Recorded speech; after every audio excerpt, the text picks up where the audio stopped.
자, 물건의 종류는 뭐 아까 말씀드렸듯이 저물건이 있고, 그다음에 본건이 있고, 본건은 소유권 있고, 대한물건에는 용익물건하고 담보물건이라는 거 말씀을 드렸어요. 그래서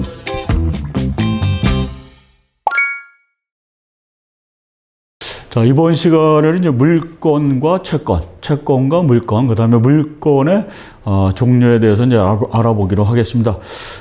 이 시간이 공인중개사 시험을 준비하는 그런 시간도 아니고, 오로지 이제 경매로 인해서 물건과 이제 채권이 어떻게 이제 갈라지나, 그 다음에 종류가 어떤 건가. 그래서 기본적으로 우리가 알아둬야 될 그런 사항들이기 때문에 여러분들 이제 물건에 대해서 한번 정리를 해보기로 하겠습니다.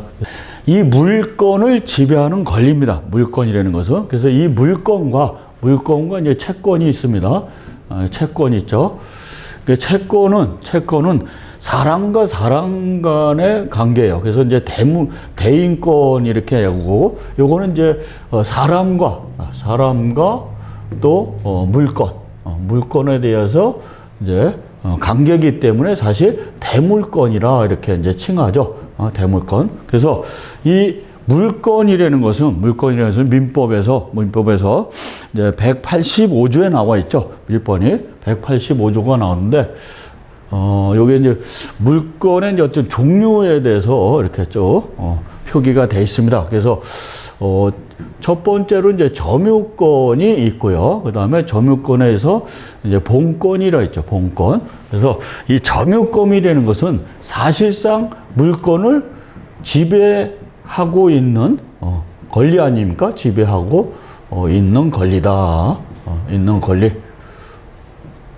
그래서 이 본권이라는 것은 사실상 이 점유하고 있는 그 권리를 사실상 정당화시키는 권리거든요. 정당화시키는 권리다. 정당화시키는 권리다.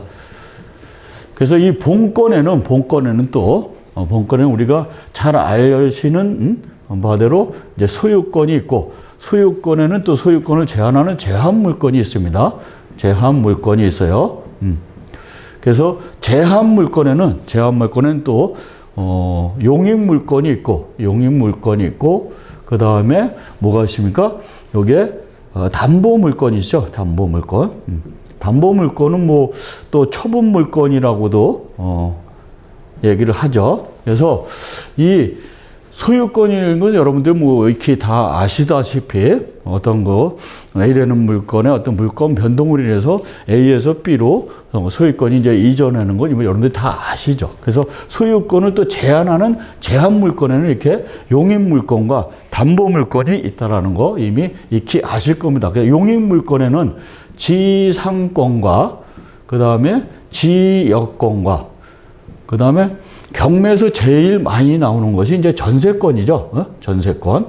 그래서 이게 경매에 대해서는 우리가 물건 중에 지상권하고 이제 전세권을 많이 접해가 돼요. 그 다음에 이제 담보물건에는 또 뭐가 있습니까? 담보물건에는 유치권이 있죠. 유치권이 있고, 그 다음에 질권이 있습니다. 그 다음에 저당권, 그 유명한 저당권이 있습니다. 그래서 경매에서 여러분들 여기 그 위에 제한물건에서 이제 용익물건에서 이제 나왔듯이 사실상 용익물건에 지상권과 전세권이 있다라면 담보물건에는 그 유명한 이제 저당권이 여러분들이 많이 경매를 접할 때 많이 나오죠. 그래서 저당권 하면 이제 대부분이 근저당 설정 계약은 이제 많이 봅니다. 그래서 채권 최고액으로 해가지고 120%, 130% 이제 잡는 게 이제 근저당권 아닙니까? 그 근저당 설정이 돼 있다. 그래서 이 담보물건에는 특히 또 유치권을 우리가 또 경매에서는 많이 봅니다. 유치권이. 그래서 이 유치권하고 질권하고 저당권이 있는데, 이 유치권은 법정으로 법률의 규정에 의해서 법정 담보물건이라고 해요. 유치권은 특히. 그래서 법률의 규정에 의해서 그 담보물건이다 해가지고 유치권은 그렇게 법률의 규정에 정한 그러한 담보물건이고, 요 질권하고 이제 저당권은 사실 약정해서 서로 A하고 B로 약정을 해가지고 정리한 그러한 담보물권이다 그렇게 칭하죠.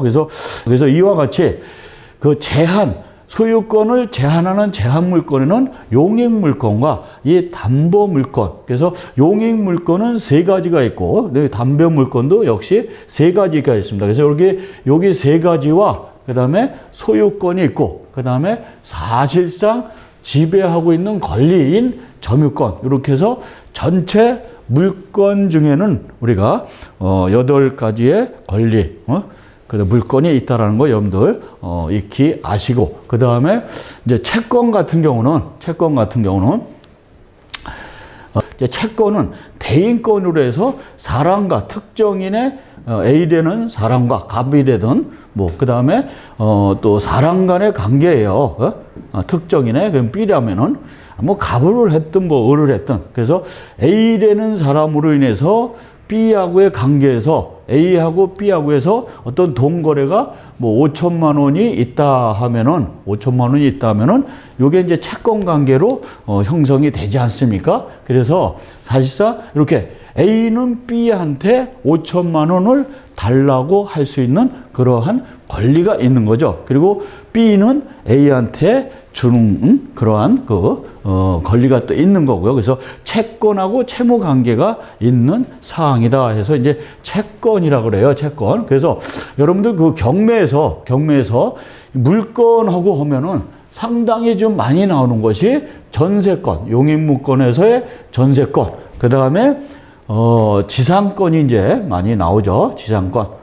그래서 지상권 같은 경우는 우리가 구분 지상권도 설정이 돼 있고, 이제 따로 이제 또 지상권 설정이 돼 있는데, 나대지인 사항에서 경매에서는 대부분이 다 금융권에서 융자가 발생이 된다라면은 1억을 빌려줬을 경우에 채권 채권금액 1억 2천, 1억 3천 이렇게 잡히지 않습니까? 그래서 그 근저당 설정이 이제 최고 많고, 그 다음에 요 지상권 설정을 반드시 해요. 나대지인 상황에서 금융권에서 융자를 해줄 경우는 근저당이 거의 접수번호 1이라면은 이제 같은 날짜, 동일 날짜에 또 지상권이 30년으로 해가지고 지상권이 설정이 되죠. 그래서 그게 접수번호 이제 2번으로 해서 보통 이렇게 왕왕 볼 겁니다. 그래서 이렇게 지상권하고 근저당이 상당히 많이 볼 겁니다. 그래서 물권에서는. 그리고 또 뭐가 있습니까?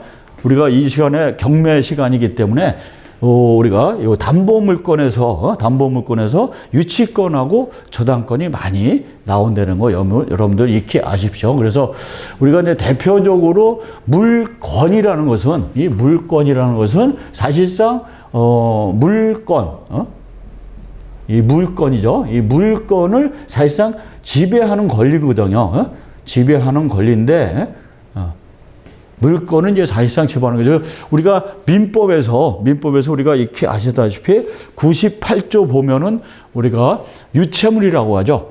물권이라는 것은 유채물 또 전기, 기타 이제 지배할 수 있는 이제 자연력 이렇게 나오는데, 우리가 유채물이라는 건 어떤 형체를 가진 그러한 물체 아닙니까? 어떤 틀을 갖고 있는, 아니면은 이제 보이는 그러한 물건이란 말이에요. 그래서 우리가 부동산에서 유채물 하면은 제가 생각할 때는 사실상 토지 및 부동산 해서 정착물이다 하고 이제 나오잖아요. 부동산이라는 것은 토지 및 정착물이다. 그래서 98조, 99조에 우리가 물건에 대해서 나오고, 또 부동산이라는 것은 토지 및 그 정착물이다. 그렇게 해서 나오죠. 그래서 우리가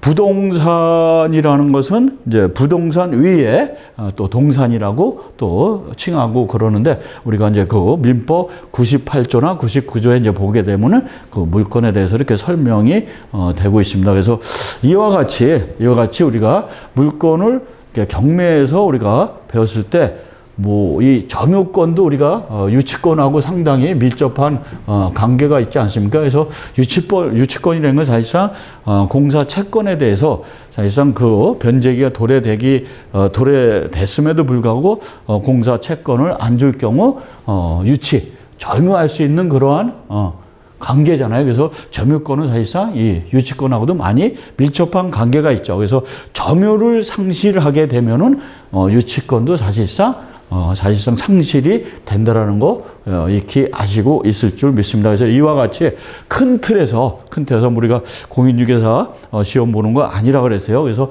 경매에서 그래도 요 정도의 어떠한 그런 틀은 우리가 개략적으로 이렇게 여러분들이 학습을 해서 또 익혀두면 많이 경매하는 데서 많이 도움이 되실 겁니다.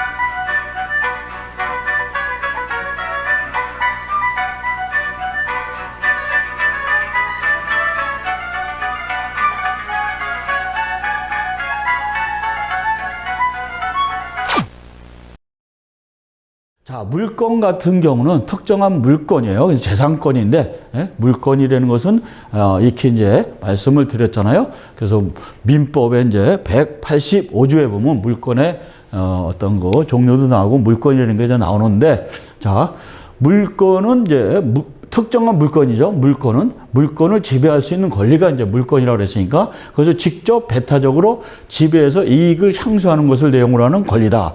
특정한 물건을 직접 지배하여 배타적인 어떤 이익을 얻는 권리다. 그렇게 우리가 이해할 수가 있습니다. 그래서 물건의 본질은 직접적인 어떤 지배가 있어요. 그리고 배타적인 어떤 권리라는 게 있고, 나만이 소화할 수 있는, 그 다음에, 그러한 권리가, 타인이, 노타치, 해가지고, 배타적인 권리를 갖고 있고, 그 다음에 물건 같은 경우는 집재성, 지배성이 있고 배타성을 가진다. 그 다음에 제가 이렇게 경매를 쭉 취급을 하면서 상당히 이 물건의 중요한 것은 뭐냐면 양도성이 상당히 강합니다. 양도성. 그 다음에 어떤 절대권이 있고, 그리고 물건은 사실상 대물건이라고 그랬잖아요. 사람이 물건을 직접 지배하는 권리이기 때문에 대물건이라 그렇게 이제 말씀을 드렸죠.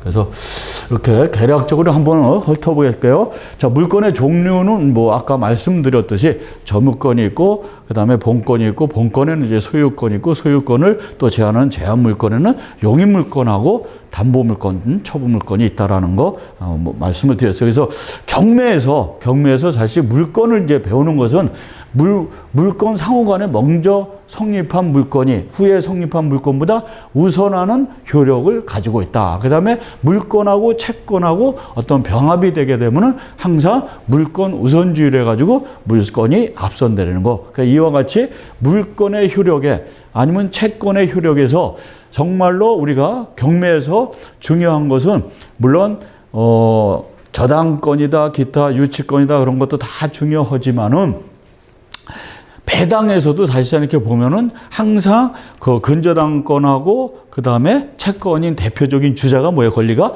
가압류잖아요. 가압류. 그래서 가압류권자하고 부닥쳤을 때 항상 그 배당에서 이렇게 순위에 밀리고 그런 게 많이 볼 수가 있습니다. 그래서 이렇게 물건하고 굳이 경매에서 채권까지 이렇게 배우는 이유는 이런 관계에서 이렇게 있습니다. 그래서 채권은 사실상 아까 말씀을 드렸듯이 특정한 사람과 특정한 사람, 그러니까 대인 간의 어떤 권리라고 했잖아요. 그래서 채권은 채권자와 채무자에게 일정한 이제 행위를 요구할 수 있는 이제 권리라고 그렇게 지칭을 하죠. 그래서 채권의 대표적인 주자는 사실상 가압류잖아요. 가압류. 그래서 근저당과 가압류하고 이렇게 부딪히게 되면은 항상 이렇게 물건과 이제 채권에서는 항상 물건이 채권에 우선한다. 그래서 경매에서 대표적인 권리, 채권은 가압류잖아요. 가압류. 그래서 물건은 대표적인 권리가 근저당 설정 아닙니까? 그리고 또 채권 상호 간의 우선순위는 만약에 숱하게 많은 가압류가 5개 A라는 간신 물건에 쭉 권리가 잡혀 있다고 그러면은 무조건 가압류가 우선 날짜로 기입돼 가지고 가압류 우선되어 있는 가압류부터 배당을 해주지 않거든요. 그래서 여러분들 이제 잘 아시다시피 가압류는 등기부상에 이렇게 보면 특정한 금액이 정해져 있죠. 그래서 사실상 가압류는 금전 채권 아닙니까? 그래서 A하고 B하고 어떤 동거래에 있어서 못 받았을 경우에 일단 채권을 보존하기 위해서 가압류를 쳐놓지 않습니까? 근저당도 애초에 A하고 B하고의 어떤 합의점을 찾아서 이렇게 채권 최고 금액을 해가지고 이렇게 120%, 130% 잡는 거. 그래서 물건과 채권과 물건을 이 시간에 꼭 이렇게 기타 종류에 대해서 이제 뭐 말씀을 드렸고, 우리 상호 간의 어떤 배당에 있어서도 이러한 문제가 이제 대두되기 때문에, 부딪히기 때문에 이렇게 이 시간을 한번 가져봤습니다. 그래서 뭐 정리를 해본다라면, 뭐 요 짧은 시간 안에 뭐 물건과 채권을 전체적으로 여러분들과 같이 이렇게 세부적으로 공유할 수는 없지만은, 그래도 경매를 배움으로써 최소한의 요 정도의 어떤 권리는 우리가 또 알아야 될 그러한 사항이다. 그렇게 생각이 됩니다. 예, 수고했습니다.